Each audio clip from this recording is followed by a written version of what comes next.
খবর শুনলাম, সেটা হচ্ছে আগামী 1 জুলাই থেকে কাকিনাড়ায় জুট মিল পুনরায় খুলে যাচ্ছে।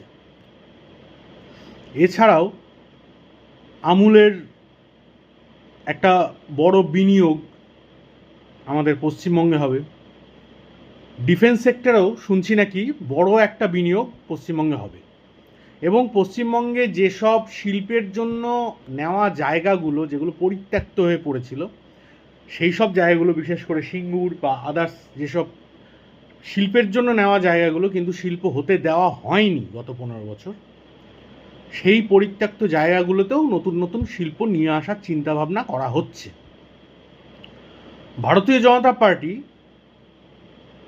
যবে থেকে এই ভারতবর্ষে শাসনকাল শুরু হয়েছে ভারতীয় জনতা পার্টির, তবে থেকেই একটা জিনিস লক্ষ্য করা যায় যে ভারতের বিভিন্ন রাজ্যে বিনিয়োগ যাতে আসে, শিল্প যাতে হয়, শিল্প বান্ধব পরিকাঠামো যাতে ঠিকঠাকভাবে হয়, তার উপর জোর দেয়।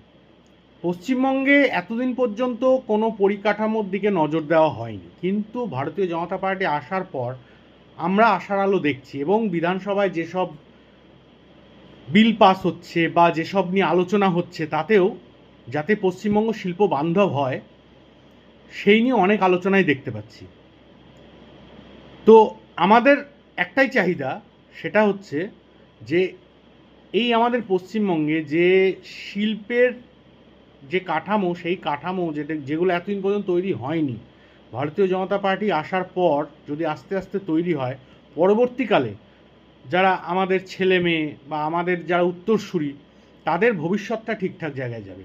এবং ভারতবর্ষের প্রতিটা রাজ্যকে দায়িত্ব নিতে হবে যে ভারতের জিডিপি যেন বেটার জায়গায় যায় এবং প্রতিটা রাজ্যই যেন শিল্পবান্ধব রাজ্য হয়।